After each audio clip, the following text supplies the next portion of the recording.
The clouds that morning were as puffy and unobtrusive as possible. The sun politely warmed the meadows, and the air tasted lightly of wildflowers and dew.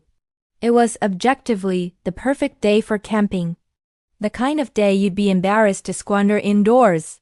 Which is exactly why Peppa, George, Susie, and Pedro found themselves at the edge of the countryside with enough gear for an Antarctic expedition, despite planning just a single night's stay. No one really knew why they'd packed 4 kettles, 17 mugs, and a pair of disco pants. But when Peppa started organizing, it was generally easier to just nod and add things to the pile, right? Peppa declared, surveying the car boot, which wasn't so much packed as layered like geological strata. I think that's everything. George, did you remember your torch? George, who had brought 3, simply gave a thumbs up. Pedro poked at the tent bag. Do we need instructions, or will we just feel it out? Pedro, we are adults, replied Susie, almost wounded by the suggestion. We don't need instructions for a tent. We are the instructions. There is something about the optimism of adults who only camp occasionally. They believe every logistical challenge is easily overcome with the power of positive thinking, a multi-tool, and maybe, just maybe Wi-Fi. Within minutes, the group was loaded into the car. Peppa was at the wheel, Susie was navigating, and the 2 in the back were reviewing a rapidly decaying playlist from their last karaoke night. As they pulled away from Civilization Reed, Peppa's parents' house, they were buoyed by the promise of freedom, tranquility, and actual toasted marshmallows, not the microwave kind. The drive was a breeze, or it would have been, if it weren't for a spirited debate on whether one should roast a marshmallow until it is golden brown or charred completely black. Susie campaigned for golden. Pedro, always one for efficiency, insisted that anything less than pyrotechnic carbonization was a waste of time. By noon they had arrived, a green knoll overlooking a sleepy river, with enough space to pitch their city-sized tent and not fall over each other in the night. Birds whistled in agreement. Unpacking was tragically less methodical than packing. Gear exploded from the car like it couldn't wait to reunite with nature. Tent poles rolled away, sleeping bags were flung enthusiastically onto dewy grass, and at one point, the disco pants made a bid for freedom, only to be snagged by a bramble. Classic. The tent assembly was a team-building exercise, by which I mean it nearly ended both the tent and several friendships. Each adult swore they'd once seen a tent go up in 5 minutes, that's what it says on the bag. Never mind that this tent didn't look like the one on the bag, and that the bag was now mysteriously missing.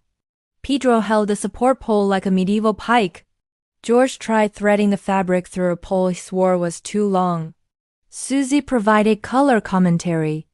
And Peppa, the undisputed project manager, insisted the instructions, now rediscovered and interpreted like ancient runes, were suboptimal.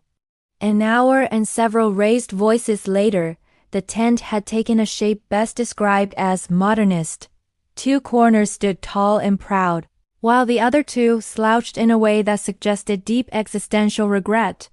Peppa stepped back for the big reveal. Not bad. Susie squinted. I think the rain flies inside out. But this was no time for negativity. There were more important matters. Scouting a location for a campfire, appointing a marshmallow czar, and finding the optimal spot for the collapsible lounge chairs. George, the self-appointed fire warden, leapt into kindling duty with a level of enthusiasm usually reserved for sales on electronics. He scavenged twigs and branches, some dry, most hopeful, while Pedro read the fire safety notice aloud. There was something reassuring about hearing the words "control blaze" repeated 15 times in 7 sentences. As late afternoon drifted in, the group attempted to light the fire. It was a lesson in incremental progress and humility.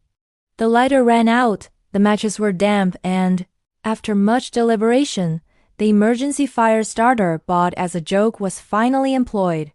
Sparks flew, smoke billowed, and, eventually a timid flame took root, cheered on like a toddler's first steps. Cooking dinner around the fire was half ritual, half performance art. Pedro, As specialty was a rustic vegetable medley wrapped in tin foil and charred beyond all reasonable recognition. Peppa brought a thermos of homemade soup, and George roasted enough sausages to feed a search and rescue team. Susie, for her part, produced a lemon drizzle cake from the depths of her camping crate, to universal acclaim.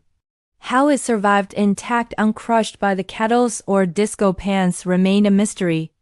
With stomachs full, the group lay back on picnic blankets and watched the sky cycle to dusk, pinks deepening to midnight blue.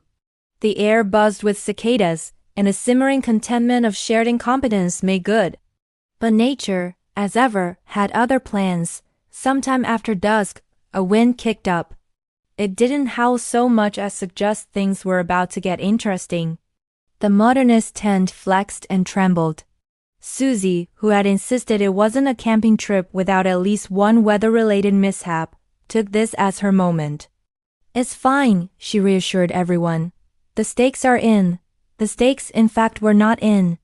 One had been lost during the initial chaos, and another substituted with a repurposed disco pants hanger, which proved less than aerodynamic. Within minutes, the tent was groaning like a ship at full sail. Suddenly, a flurry of rain descended nature's curtain call. The group scrambled into the tent, wrestling with zippers and dignity.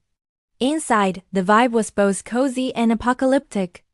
By lantern light, they arranged sleeping bags, told ghost stories, and tried to ignore the comedy of drips forming in the far corner, a small leak that steadily developed into a friendly indoor stream.